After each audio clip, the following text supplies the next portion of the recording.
네, 지금까지는 이제 정당 공천이라고 하는 것이 어떤 의미를 가지고 있느냐, 이게 왜 이렇게 중요한 거냐라는 거에 대한 얘기를 했습니다. 그러면 이제 좀 구체적으로 정당의 공천의 유형에 대해서 한번 좀 살펴보자라는 그런 얘기죠. 정당 공천의 유형은 크게 두 가지로 나누어 볼 수 있습니다. 하나는 하향식이죠. 또 하나는 상향식입니다. 아, 일단 하향식 제도라고 하는 것은 탑다운 방식이에요. 위에서 찍어내리는 겁니다. 그러니까 당내 권력을 쥐고 있는 공천권자가 공천의 모든 권한을 독차지하고 있는 거예요. 되게 중앙 집권적입니다. 그래서 이 경우 어떻게 해요? 그 당내 권력자가 자, 이 지역구에는 A라는 사람을 집어넣고 공천을 주고 요 지역구에는 B라는 사람을 공천을 주고 라고 하는 것들을 결정을 하게 된다라는 거죠. 그러니까 그게 한 명일 수도 있어요. 단 한 명이 모든 당내 권력을 장악을 하고 있는 경우라고 한다면 그 한 사람에 의해서 모든 공천이 결정이 될 수 있습니다. 위에서 아래로. 근데 한 사람이 아니라 여러 명일 수도 있어요. 그래서 이들이 어떻게 보면 일종의 그룹을 만들어서 그 이 리더, 그 당내의 리더들이 이제 되는 거죠. 그 엘리트 그룹이 돼서 이들에 의해서 어떤 지역구에는 누구를 보낼 것인지를 이제 결정을 하는 이제 이런 방식이 있을 수도 있습니다. 그래서 하향식 그 유형 공천의 하향식 제도라고 하는 것은 위에서 밑으로 그 찍어 내리는 그런 어떤 그 공천 방식이다라고 생각을 하면 돼요. 반면에 상향식 제도라고 하는 것은 위에서부터 위로 올라가는 이러한 공천 방식이다. 라고 생각을 하면 된다라는 것이죠. 그러니까 미국의 이 프라이머리 일렉션이라고 하는 거, 예비 선거라고 하는 것이 가장 대표적인 상향식 제도다라고 얘기를 할 수 있어요. 각 선거구에서 그 이제 이 개별 정당의 그 이제 그 후보들이 이제 서로 경쟁을 하는 겁니다. 예비 선거에서. 그러니까 정당에서 요 지역구에는 누구를 후보로 내보낸다라고 결정하는 것이 아니라 그 지역구에서 특정 정당의 후보로 출마하고 싶은 사람들이 다 모이는 거예요. 그래서 그들끼리 경쟁을 하는 겁니다. 예비 선거라고 하는 그런 과정을 거치게 되면서. 그래서 그 예비 선거에서 승자가 된 사람이 결국 그 정당의 후보가 되는 거죠. 그러니까 그 정당의 리더십이 어떠한 영향을 미치고 있는 것이 아닙니다. 밑에서부터 자발적으로 그 후보가 되고 싶은 사람들끼리 자기들끼리 경쟁을 해서 거기서 이긴 사람이 자동적으로 그 정당의 후보가 되는 이러한 방식이다라는 거죠. 그렇기 때문에 상향식이다라는 겁니다. 이 예비 선거에 이제 참여할 수 있는 선거인의 범위에 대한 이 제한 여부에 따라서 뭐 closed primary하고 뭐 open primary 이렇게 나누기도 합니다. 그러니까 폐쇄형, 개방형 이렇게 나누기도 해요. 그래서 폐쇄형이라고 하는 것은 일정 기간 동안 당원으로 등록한 유권자에 한해서 그 예비 선거에서 투표할 자격을 부여하는 겁니다. 그러니까 일정 기간 동안 당원이 아닌 사람들은 그 정당의 후보를 선출하는 예비선거 과정에 참여할 수가 없어요. 우리나라 같은 경우도 이렇게 되어 있습니다. 그러니까 뭐 이제 계속 자주 바뀌고 뭐 이러긴 하지만 일반적으로 어떻게 되어 있냐면 당비를 내는 사람들. 우리나라 당원들 그 이름만 당원으로 올라가 있고 실제로 당비를 내는 그런 사람들 수가 굉장히 적다고 얘기를 해요. 그래서 당비까지 꼬박꼬박 내는 그런 당원들을 가리켜서 진성당원이라고도 얘기를 하는 그런 표현까지 있을 정도입니다. 그래서 당비를 꼬박꼬박 달마다 이제 얼마씩 내는 뭐 이렇게 얼마 되지도 않아요. 근데 아무튼 그것도 안 내는 이름만 올라가 있는 당원들이 있죠. 이런 사람들은 이제 배제를 시키고 매번 당비를 내는 또 이런 당원들이 이제 그 예비 선거에 가서 투표를 할 수 있게끔 하는 그런 어떤 폐쇄형 방식이 있을 수 있습니다. 또 다른 방식은 예비 선거의 또 다른 방식은 뭐냐 하면 개방형 방식이에요. 개방형이라고 하는 것은 그 정당의 당원으로 등록되어 있느냐, 되어 있지 않느냐 이걸 따지지 않는 겁니다. 예. 그냥 그 지역구에 살고 있는 유권자라면 누구나 그 정당의 후보를 선출하는 예비선거 과정에 참여해서 투표를 할 수 있게 오픈해 버리는 거예요. 그래서 개방형입니다. 물론 여기 A정당 예비선거에 가서 투표를 한 사람은 B정당 예비선거에 가서 투표를 할 수 없게 되어 있죠. 그러니까 하나의 정당을 선택을 하는 겁니다. 그래서 하나의 정당을 선택을 해서 그 정당의 예비선거에 가서 자유롭게 후보를 선출하는 그 예비선거 그 과정에 투표를 하는 이런 것들을 가리켜서 이제 개방형이다라고 얘기를 해요. 그래서 일반적으로 이 선거의 민주성, 그러니까 공천 과정의 민주성을 그 얘기를 하는 그 이 학자들, 이런 사람들의 입장에서 놓고 본다라면 하향식보단 상향식이 더 좋은 방식이다라고 주장들을 해요. 왜? 하향식 같은 경우는 어때? 이게 민주적이야? 권력을 가진 리더들에 의해서 자의적으로 결정이 되는 거 아닙니까?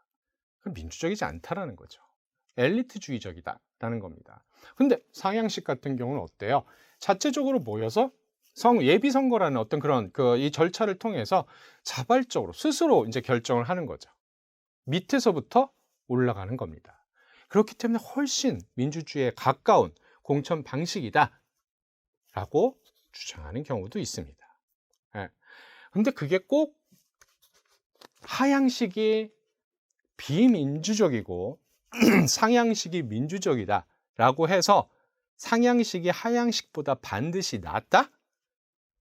라고 얘기하기에는 조금 문제가 있을 수 있어요. 어떤 측면에서 그러냐 하면 특히 이제 미국의 케이스가 그런 케이스입니다. 미국 같은 경우 이제 뭐 프라이머리 일렉션이나 그러니까 미국은 지금 굉장히 심각한 정치적 양극화가 발생하고 있다라고 얘기를 하고 있어요.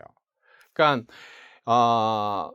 많은 이제 학자들은 미국의 유권자들은 그 정규 분포를 그리고 있다. 그러니까 이념으로 놓고 본다라면 이런 식의 모습을 보이고 있다라고 얘기를 해요. 그러니까 거의 대부분의 사람들이 중도 쪽에 놓여 있어요. 그리고 소수의 사람들이 진보와 보수 쪽에 놓여 있다라고 얘기를 합니다. 근데 미국 의회 의원들의 이념 성향을 살펴보면 이러한 유권자들의 모습과는 굉장히 다른 형태를 띠게 돼요. 이렇게 양봉형의 모습을 보이게 된다라는 겁니다. 중도는 거의 없어요. 진보 아니면 보수의 유권자들만 존재한다라는 거. 아니, 진보 또는 보수의 의원들만 존재한다라는 그러한 얘기입니다. 왜 이런 현상이 발생하느냐? 유권자들의 상당수는 중도인데 왜 이들에 의해서 선출된 의원들은 이렇게 진보, 보수로 극단적으로 나뉘어져 있느냐라는 겁니다. 여러 가지 이유가 있을 수 있어요. 그래서 사실 뭐 미국에서는 여러 가지 이제 왜 이런 현상들이 발생하는지 여러 가지 논의들이 이제 나오긴 하는데 그 중에 하나 우리가 좀 공천과 관련해서 생각을 해볼 수 있을 만한 것이 바로 상향식 제도 때문이다라는 겁니다. 네, 상향식 제도 이게 민주적인 거 좋은 거 아니에요? 그러니까 후보들이 자발적으로 나와서 경쟁을 하고 거기서 이긴 사람이 본선에 올라가서 상대 정당과 경쟁을 하고 하는 거 되게 민주적이고 좋은 것 같은데 이게 뭐가 문제예요? 라고 물어볼 수 있을 텐데 어디에서 문제가 발생할 수 있냐 하면 예비 선거에 투표하러 가는 유권자가 어떠한 성향을 가진 유권자냐 하는 문제입니다. 정치라고 하는 것, 우리의 삶에 굉장히 큰 영향을 미치는 거 사실이에요.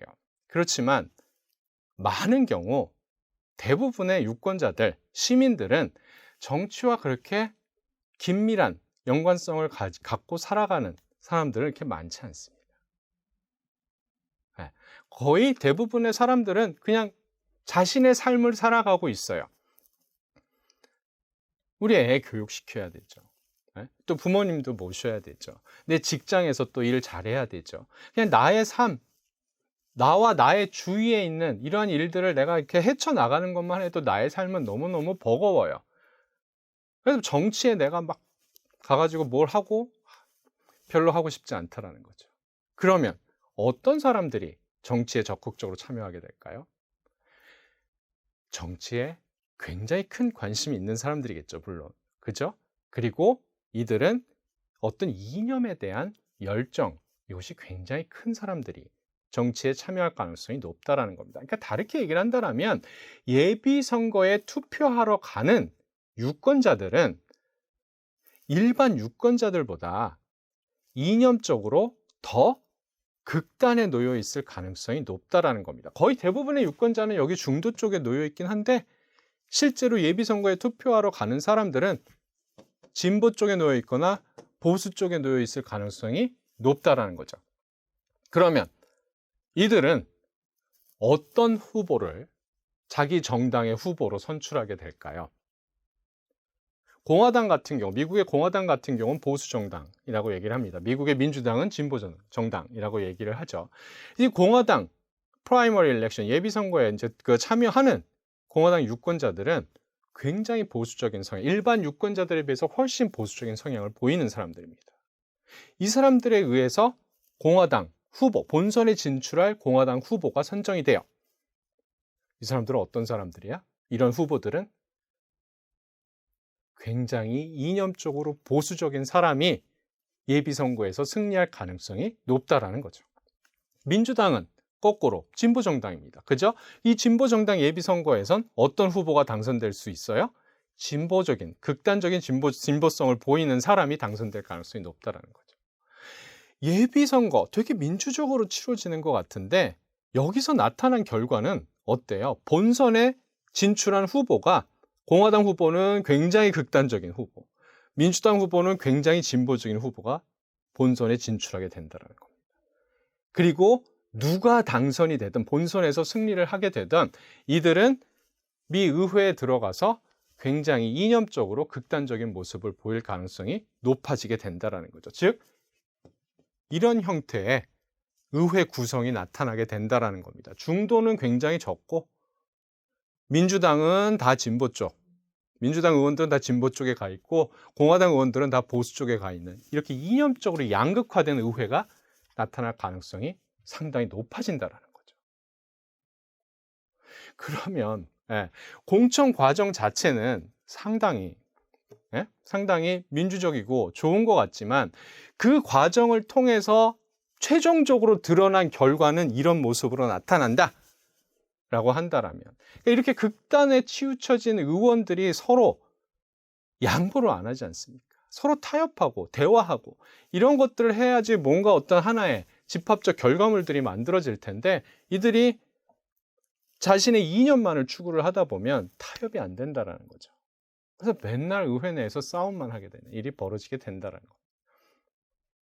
그래서 그렇게 본다라면 단순히 상향식 제도가 하향식 제도보다 민주적이기 때문에 더 좋은 제도야, 더 좋은 공천 제도야 라고 얘기하기에는 조금 문제가 있을 수 있다라는 그러한 얘기입니다. 자, 우리나라 같은 경우는 일단 공천 제도가 1954년에 그러니까 제3대 국회의원 총선거 당시에 자유당에 의해서 최초로 도입이 됐었습니다. 그 이전엔 사실 정당이라고 하는 것도 거의 없었던 상황이었었고, 그러니까 현대의 의미의 어떤 그런 정당, 그러니까 독립되고 얼마 안 된 상황이었기 때문에 지금 오늘날 의미의 어떤 그런 정당이라고 하는 조직들이 아직 굳건히 뿌리를 내리기 힘든 상황이었어요. 근데 이제 54년에 그 자유당 이제 최초로 한국 정치에 있어서는 최초로 공천 제도를 도입을 하게 됐다라는 얘기입니다. 근데 이 당시 자유당에 의해서 도입된 이 공천 방식은 하향식 공천 방식이었어요. 그러니까 위에서 결정해서 자, 요 지역군 누가 나가고 위에서 결정하는 이제 이러한 방식이었다. 최초로 도입된 공천 방식이 하향식 공천 방식이었다라는 그러한 얘기죠. 근데 이러한 하향식 공천 방식이 도입된 이유는 두 가지였어요. 당시에 그러니까 자유당에서 하향식 공천 방식을 도입을 했는데 그 하향식 공천 방식을 도입한 이유는 두 가지였다라는 건데 첫 번째는 무엇이냐면 이 당시 자유당은 총선거 이후에 자유당은 이승만 대통령의 정당이었습니다. 그러니까 여당이었죠. 그래서 그 총선 이후에 이승만 대통령의 중임 제안을 철폐하기 위한 개헌을 준비하고 있었어요. 네, 개헌을 준비하고 있었다라는 거고, 그래서 이러한 개헌, 이승만 대통령의 중임 제안을 철폐하는 이러한 개헌을 적극적으로 지지할 수 있는 그런 인물들, 그런 의원들이 필요했었다라는 겁니다. 그래서 그러니까 이 개헌을 적극적으로 지지하는 이러한 의원들을 일부러 골랐다라는 거죠. 그런 후보들을. 그래서 그런 사람들을 자유당의 후보로 공천을 시켰다라는 겁니다. 두 번째는 이 하향식 공천을 추진을 했었던 두 번째 이유는 무엇이냐면, 이승만 대통령에 대해서 비판적 입장을 견지하고 있는 그러한 의원들, 그러니까 뭐 상당히 그 이전에 상당히 있었어요. 자유당 내에서도. 그래서 이들을 없애버리는 거죠. 빼버리는 겁니다. 네. 그래서 자유당을 이승만 대통령한테 이제 전적으로 충성을 하는 이제 그런 인물들로 구성을 하기 위해서 하향식 공천 방식을 도입을 했다라는 거죠.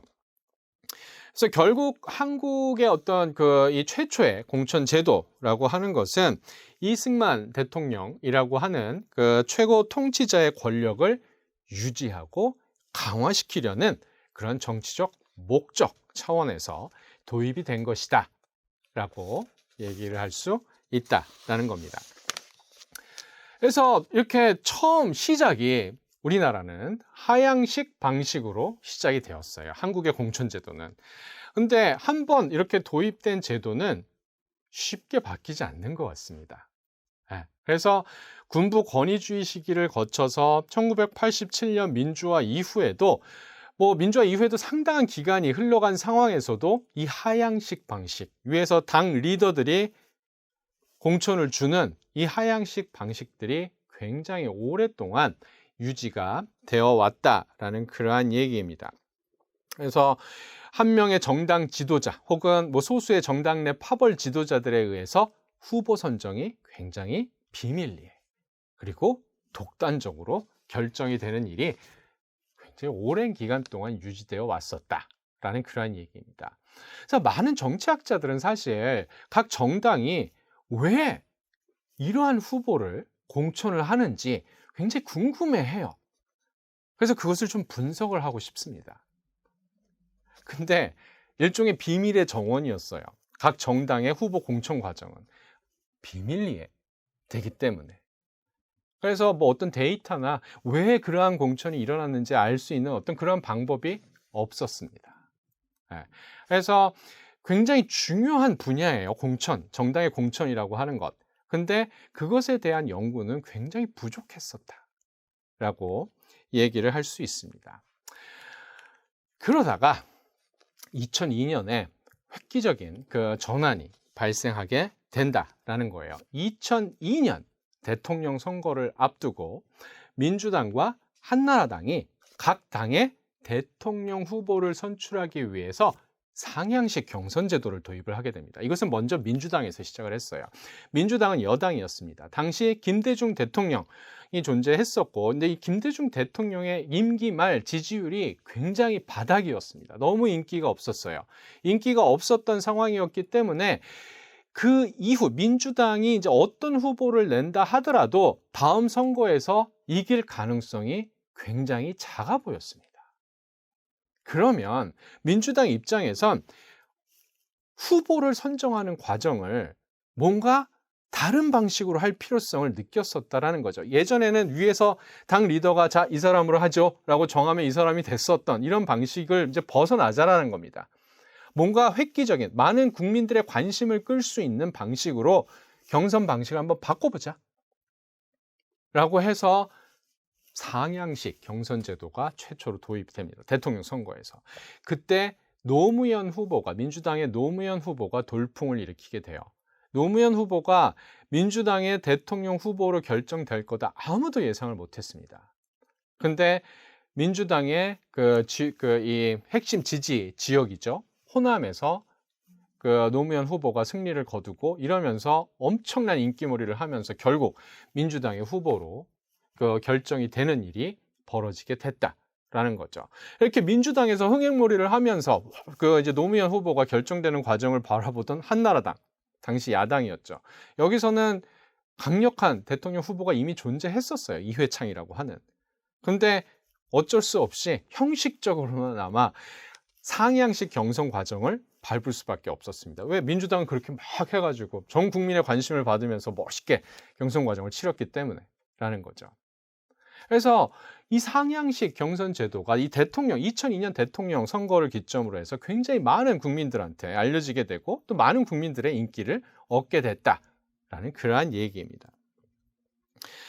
그래서 이런 상향식 공천 제도는 그 이후에 이제 굉장히 많이 적용이 돼요. 바로 이제 그러니까 대통령 선거 다음에 뭐 6.13 그 지방선거 이제 출마한 후보들을 결정하는데도 이제는 그 상향식 이 방식으로 이제 후보들을 결정을 한다라는 이제 그리고 그 이후로도 이제 많은 선거에서 상향식으로 하는 일들이 이제 벌어지기 시작을 했다라는 거죠. 그래서 어떻게 보면 이제 하향식 공천 방식이 주된 방식이었어요, 우리나라에서는. 근데 2002년을 기점으로 상향식 공천 방식이 이제 전면에 부각되는 이제 그러한 변화가 발생했다라고 얘기를 할 수 있습니다. 그리고 이제 2002년 이후에 이 상향식 공천 방식이 이제 점차 중요한 이제 의미를 가지게 되는 이제 그런 방향으로 바뀌어 나가는 상황이고, 지금 현재는 하향식과 상향식이 서로 공존하고 있는, 두 개가 이제 조화를 이루고 있는 이러한 단계다라고 얘기를 해볼 수 있습니다.